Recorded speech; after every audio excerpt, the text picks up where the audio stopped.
So I'm gonna see if I can do this without it stopping by putting you in my pocket. Okay, success.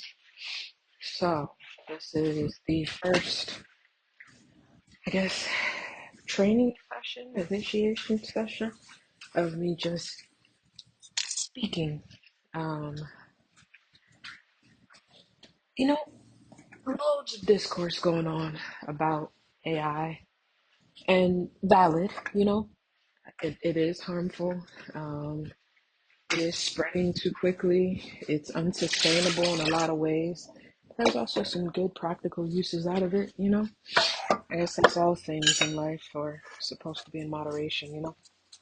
Um, but one of the things that I'm thinking about is how I can't really say that I have like people that I can turn to have a lot of these conversations that I want to have. You know what I'm saying? Like, I might get a few good in-depth combos every now and then from certain people, but the amount that I want to have and, the depth that I want to reach on a regular basis, and sometimes not. Sometimes it's just a question here or there, you know what I'm saying? But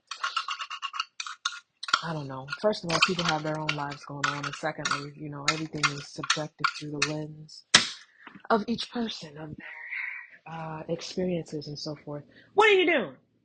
Ah! Um, so I don't know. Sometimes it can be kind of hard to get the kind of discourse that you need, or maybe just to trust it, because everybody's doing the best they can. Anyway, um, I was sitting here, or I was talking to AI about. I'm trying to remember how that conversation started. Oh, it was about can we have like multiple Kundalini risings in or awakenings in a single lifetime, and they're like, no, just a single event where the energy bursts up the spine and bada boom, baby girl, you're alive. I'm like, okay, so I get that. That's like the chakras and all the rest of that shit. And I went through that, like the initial major stage of it all, back in like 2019. It's kind of funny because I wrote something about this period being kind of reflective of that time frame. But yeah, so that happened back in 2019, and then I was like, okay, so what is this, current shit that I'm going through? Because it's something, and I'm like, is it, you know, multiple, or can you have multiple ego deaths and multiple, dark nights of the soul or whatever? And they're like, yeah, that shit can happen. Ego deaths happen every time, you know. I guess spiritually, we outpace our physical realities, and we have to balance that scale essentially. Oh, okay, that should make sense. Um, and I can't really remember how. Oh, I think because we started talking about chakras, and I was like, yeah, right now I've really been living in my lower three, and it's true because I want to move, and there's a bunch of other shit that I want to do. So those survival chakras are lit, and then that affects the way that you feel, which is the next one up, and the way that you create and all that. And then, the solar plexus chakra gets drawn into it because it's like, okay, so what are the barriers that are keeping you from doing the things that you want to do or that you can do or that you will do? And so those have been the ones that have been on my fucking neck for a little bit of time. And then you go up, and then it's like it shoots up to like the throat chakra. The heart is still there or whatever, but I think I'm kind of beefing right now with spirit and everything else just because, you want things to be a certain way, they're not. And you keep putting forth all this faith and effort that comes from the heart, and it's like, motherfucker, why ain't shit else reflecting? You know what I'm saying? And you get tired of that shit after a while. At least I fucking do. And then you have to keep finding your way back to hope and all the rest of this kind of shit. And it's a process, and it could be taxing sometimes. So that's what I was talking about. And then like with the crown and that whole trust and faith thing, eventually you do find your way back to it where you're like, I do trust this shit's gonna work out. I do know that everything is working out for my highest good. I know that I'll get there. I know everything coming together, blah, blah, blah, blah. So, that's what I was talking about. And And the descriptor that I used to like describe, because he was like, yeah, or fucking Google was like, um, jumping back and forth can cause whiplash and overwhelm and all the rest of that kind of stuff. And then I don't exactly remember the dialogue that led me into this diatribe about, I never turned you on. What the fuck? Um, Weird. Led me into this diatribe about how it feels in the throat, or with me trying to write or trying to speak. And um, for anybody out there who's ever done Molly or anything like that, you know what I'm saying? Um, the come down from it, at least for me, was rough as fuck. Um, and it would be like, uh, I would want to eat or I would want to drink, but I couldn't do either. And, I would, so like say, I put this granola bar in my mouth. I take a bite out of it because I am fucking hungry. I know that I need to eat. My body needs it. And I'm chewing, and it is the hardest fucking thing in the world. Like, my body does not want to chew this food. And it gets even worse when I try to swallow. And now I'm fighting the urge to regurgitate it back out. And then, finally I swallow it. It makes it all the way down to a point where I can't force it back up. And like my whole body just feels this wave of euphoria and like gratitude, like, oh my God, thank you, because this is exactly what I needed. And it's like, yeah, no shit, brother. Why the fuck did we have to fight so hard to get us what we needed? Um, and uh, you know, that's how it feels with this whole throat chakra speaking shit. Because like I will fucking move. My God, I wrote the script out or whatever. You okay? You big dummy? Come here, let me love on you. Come here, stupid. Come here, Pookie man. Oh, I know, you did the big dumb dumb dumb. You're not. But why would you stand where mommy's feet are? I could not see you. And you just stood right in the way. Yeah, I know, she was crazy. It's cool, it's back to Zooming. Get out of here. What you think you're doing? Get out of here. Oh, I know, get the basketball. Get the basketball. Get the basketball. Get the basketball. All right, all right. Come here. I know, I love you. Now, go sit down. Go. Thank you, baby. That's a bouncy boy. What the fuck was I talking about? I feel it always happens that way too. Like, I find the the linchpin to really pull some shit together, and then something happens that just fucking sucks it right out of my brain. Just whoop gone. Um, oh, okay. I was talking about how that come down feeling was similar to the throat chakra and trying to do this whole speaking thing because, um, like I had written something like a script and I was kind of following it, but then like doing my own ad libs in there and stuff like that, and it felt great. And I like listened to it back a few times and I saw where I needed to edit it and all the rest of that stuff, and that was the plan, was to edit it and to get it back out there and actually get it posted somewhere. And then I don't know, the fires just kind of died out. Maybe the doubts and all the rest of that shit caught up to me in one, and um,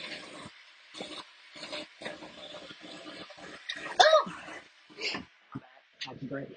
Um, and then I just didn't do it, and then it kind of becomes this thing where now like I'm afraid to reapproach it, or there's this resistance towards getting back to it when I know it felt so fucking good, you know, while when I did it and when it was done and I could hear it back, like. But that good feeling can only last so long before you have to take the next fight or you have to re-engage and do it again. And I guess it's just that building that stamina, building that endurance to keep showing up and doing these things because they are scary. I don't even think that they're hard. I just think it's like that fear-based thing. And another thing that I was talking to with AI is like how going to SCAD kind of fucked me up with trusting my own creative abilities because everything is through like that academic critical lens and everything is like pushing for perfectionism while also pushing for, an excess of work to continuously drum out these bodies of work. And, on one end, fucking tight, that shit is decent or whatever. But like on another it doesn't really give at least the kind of heart-led, intuitive creative the chance to breathe, the chance to trust themselves, because there have been so many projects where I'll give you an example. The heart sculptures that I did in that I don't even remember the fucking class that I was in, but I did these heart sculptures and they came to me directly from a fucking dream. You know what I'm saying? It doesn't get much more into it than that. And I think I got like a B on them in that class. And you know, I was kind of a perfectionist because school has always been easy to me. Like A's and all the rest of that shit ain't no thing. But like for you to come back and tell me subjectively through your lens that my shit is a fucking, what I'm saying, B-worthy shit when this was like some intuitive, beautiful, heart-led, heart sculpture shit, I was like, bro, fuck you. You know what? Like, disrespect, fuck you. um, so I don't know, man. I think that's the thing that I am still kind of detoxing from. The final little leg of that whole conversation is like there I am trying to adjust from like the institutional push, go harder, fucking continue to thrum out results, all the rest of that kind of stuff to this heart led, you know, crank out work when it is aligned and then go sit the fuck down somewhere.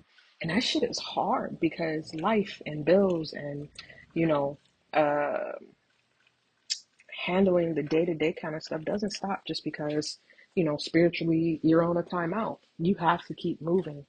But it's like, okay, in what ways are you now moving forward? In what ways are you doing it? And there's a part of me that recoils from, sitting still and not drumming out more work or feeling the need to go run to a normie people job when I already know that that's not a path that I can take. But it's like, finances drum on that desire to be like, okay, well, I gotta fucking do something. I gotta make something move.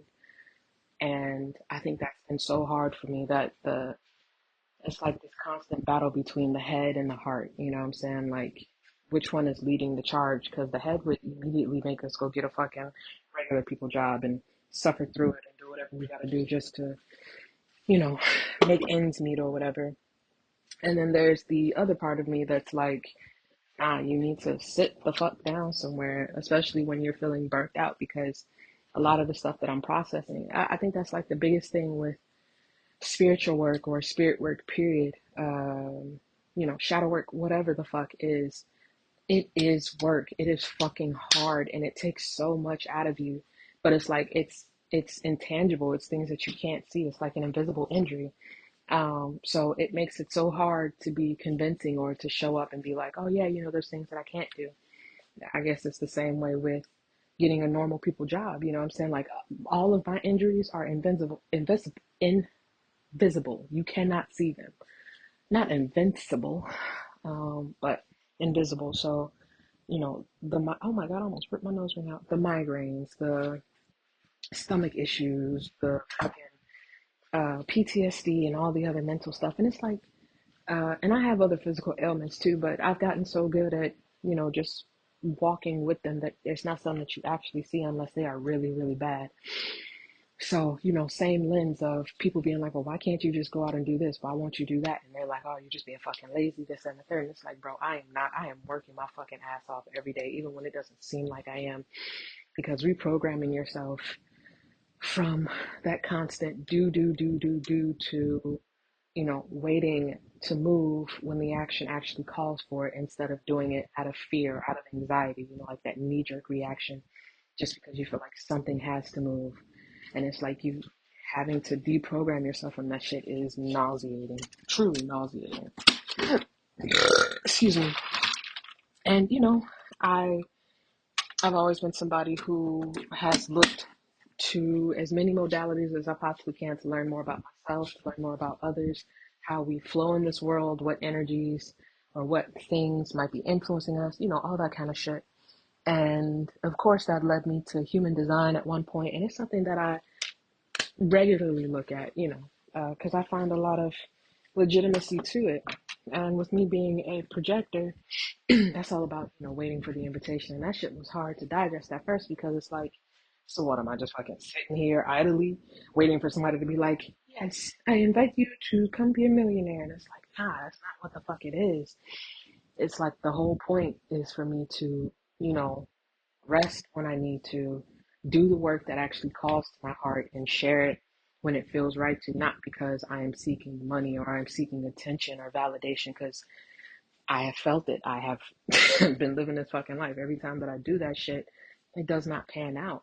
And that's because it's not supposed to. You know what I'm saying? That's not the way that it's supposed to work. It's just supposed to be me offering it when it feels the most intuitive and aligned. And I've noticed that, it does tend to work out. And I guess like a final note on this is, I was talking about how, I did writing and all the photography and sculpture and all that kind of shit at SCAD. But, you know, speaking, I can tell is where I'm supposed to be. And I've always been told how, good my voice is or whatever. And I've seen how I always find the right things to say at the right moments. So it's like I know that speaking is what I'm supposed to do. Um, but at the same time, it's like I recognize that with writing, I have so much more control because I can take my time with it. I can flow and find my way through it. If I need to go back and edit something, I can do that. I'm a lot more conscious of my tone and, the things that I'm writing because, I'm seeing it, I'm feeling it, I'm going through it. Whereas with speaking, I often feel like, I go off on tangents and I miss certain things and, I bounce all over the place. But like I said before, I do always end up finding my way to, you know, the right things to say. I do end up, exactly where I'm meant to be. And an example of this is like when I went to my last unit in the Marine Corps. This is like my first weekend, I don't know, day 3 on the job and shit. And we're going away for somebody who had been there for like 2-3 years. I didn't know this fucking man, but he was nice enough. And, I listened to what everybody had to say, and they made me get in this, circle of saying kind words to this motherfucker as he went on. So I kind of blacked out. I couldn't tell you what the fuck I said. All I know is people were like, oh my God, that was, right on point, blah, blah, blah. And I think I said something to the effect of like, I don't know you, and I didn't know you for very long, but it's clear by what everybody had to say that you've made an impact on these people and that your presence will be missed or some shit like that. And, um, people were fucking with it for sure. And that's always kind of been the case, where I think when I turn my brain off and I just kind of speak from the heart, I do tend to black out. I don't remember none of that shit, but it's like it hits the mark. It gets where it needs to go regardless.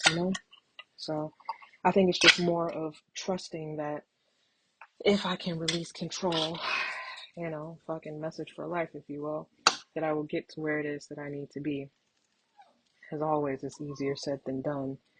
Um, but I know it's the right next move. So here I am now, practicing by speaking into this little recorder so that I can in turn it into, I don't know, smaller bites or whatever the fuck else to get out to the people.